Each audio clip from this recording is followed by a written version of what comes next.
Imagine a world where 85% of people struggle with low self-esteem. That's right, 85%. It's a staggering statistic that may seem exaggerated, but it's shockingly true. In our modern society, where comparison is just a click away and criticism can be hurled from behind a screen, it's no wonder that so many of us grapple with feelings of inadequacy and self-doubt. Low self-esteem isn't just about feeling bad about oneself. It's a pervasive issue that seeps into every aspect of our lives. It affects our mental health, leading to increased rates of depression and anxiety. It impacts our relationships, often causing us to settle for less than we deserve. It can even affect our physical health, as stress and negative self-image take a toll on our bodies. And the most alarming part, many of us aren't even aware of the extent to which low self-esteem is affecting us. We've become so accustomed to the negative self-talk, the constant self-criticism, that we accept it as normal. We forget that we have the power to change the conversation, to rewrite the narrative of our lives. The consequences of low self-esteem are far-reaching and profound. It can stifle our potential, prevent us from pursuing our passions, and keep us stuck in a cycle of self-doubt and self-deprecation. It can rob us of joy, of contentment, of the ability to fully appreciate and enjoy our lives. But here's the good news. There is a way out, a path to self-love and self-acceptance, a method to reclaim our power and reshape our self-image. That path, it's called self-parenting. Self-parenting is a self-help technique that encourages us to nurture and care for ourselves in the same way a good parent would care for their child. It's about treating ourselves with kindness, understanding, and compassion. It's about celebrating our achievements, no matter how small, and learning to love ourselves, flaws and all. Self-parenting, a term that might sound new to you, but its concept is as old as humankind. It's the art and science of taking care of oneself, much like a loving parent would. It's about taking responsibility for your own mental and emotional well-being, just as a parent would nurture and guide a child. When we talk about self-parenting, we're talking about cultivating an internal dialogue that's nurturing, supportive, and non-judgmental. It's about replacing the critical, negative voices in our heads with loving, positive ones. This self-dialogue greatly impacts our self-image, the way we perceive ourselves and how we present ourselves to the world. A good self-parent fosters a positive self-image, one that is resilient in the face of adversity and confident in its abilities. But it's not just about self-image. Self-parenting has a profound impact on our self-respect as well. It teaches us to set boundaries, to respect our needs and desires, and to value ourselves. It encourages us to treat ourselves with the same care, respect, and kindness that we would offer to someone we deeply care for. This, in turn, boosts our self-confidence, as we learn to trust in our capacity to take care of ourselves and navigate life's challenges. Self-parenting is not about being selfish or self-centered. On the contrary, it's about acknowledging and meeting our own needs so that we can be better equipped to help others. It's about filling our own cup first, so that we can be there for others without depleting ourselves. Through self-parenting, we learn to nurture our minds, our emotions, and our bodies, maintaining high energy levels and cultivating a positive feedback loop that further reinforces our self-image, self-respect, and self-confidence. It's an ongoing journey of self-discovery, self-care, and self-celebration. So how do you start self-parenting? Let's delve into it. The first step in self-parenting is self-awareness. This isn't just about knowing your favorite color or what makes you laugh. It's about truly understanding yourself, your thoughts, your emotions, and why you respond to situations the way you do. It's about recognizing your strengths and acknowledging your weaknesses. Why is this important? Well, think of it this way. If you were a ship's captain, would you set sail without knowing the intricacies of your vessel? Of course not. Similarly, you cannot effectively steer the ship of your life without a deep understanding of yourself.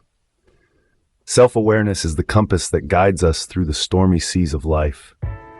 It helps us navigate our emotions, make informed decisions, and ultimately leads us towards a destination of self-improvement and self-fulfillment. So, how do we become more self-aware? There are many techniques, but let's focus on two that are particularly effective: journaling and mindfulness.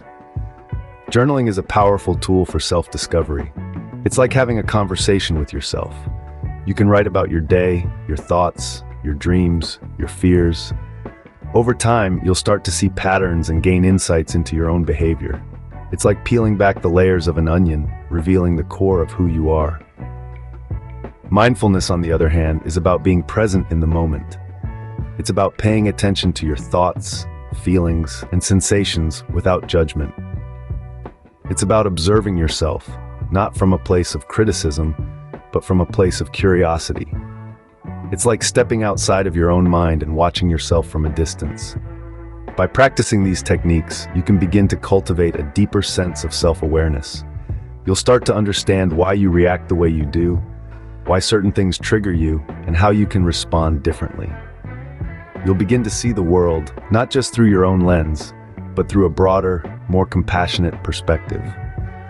With self-awareness, you have taken the first step towards self-parenting. You have begun the journey of becoming your own best friend, your own mentor, your own guide, and in doing so, you are laying the foundation for a stronger, more confident, and more fulfilled version of yourself. The second step of self-parenting involves self-care.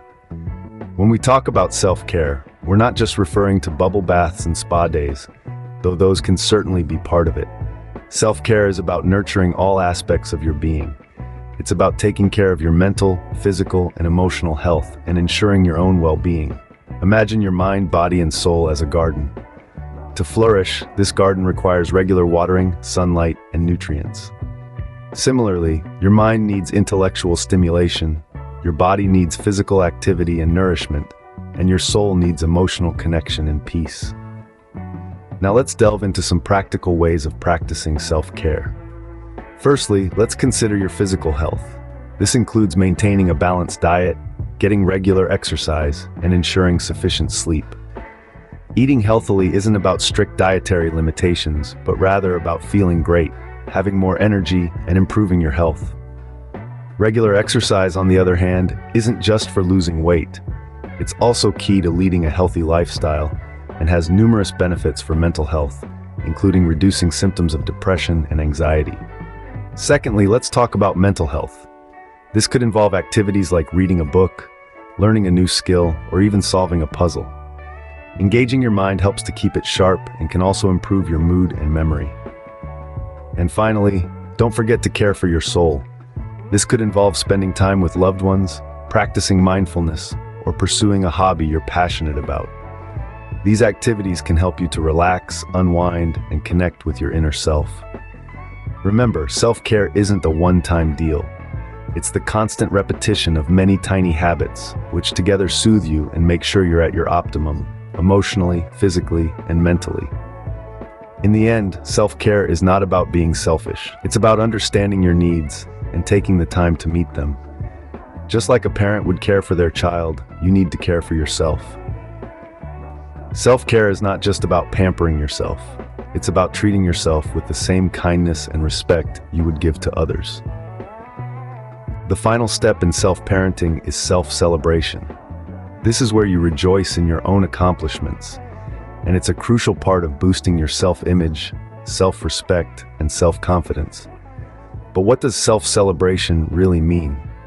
It's all about acknowledging your achievements, big or small, and giving yourself a pat on the back. It's about recognizing your growth, your effort, and your progress. You see, in the hustle and bustle of life, we often forget to appreciate ourselves. We're quick to celebrate others' achievements, but often overlook our own. This is where self-celebration comes in. It's about taking a moment to say, hey, I did that, and I did it well. So how can you practice self-celebration? Start by setting achievable goals for yourself. When you accomplish them, take a moment to bask in your success. It could be as simple as finishing a book you've been meaning to read, or as significant as achieving a career milestone. Every achievement is worth celebrating. Next, make it tangible. Write your achievements down in a journal or create a visual board. This acts as a reminder of your success and will serve as motivation on days when you're feeling low. You can also share your achievements with others. This not only boosts your confidence, but also promotes a positive environment of mutual appreciation. Another way to celebrate yourself is through self-care. Treat yourself to something you love, perhaps a favorite meal, a new book, or a day spent doing what you love. This isn't about materialistic rewards, but about acknowledging your worth and taking time to enjoy the fruits of your labor. Also, remember to be kind to yourself. Celebrate your efforts, not just the outcomes. Even if you didn't reach your goal, you learned something, you grew, and that's worth celebrating. Remember, self-parenting is a journey, not a destination. Start today and see the changes it brings in your life. Celebrating yourself is not about being narcissistic or self-absorbed. It's about acknowledging your worth, and that's something we all need to do more often. So let's start celebrating ourselves today, because you are worth celebrating every single day.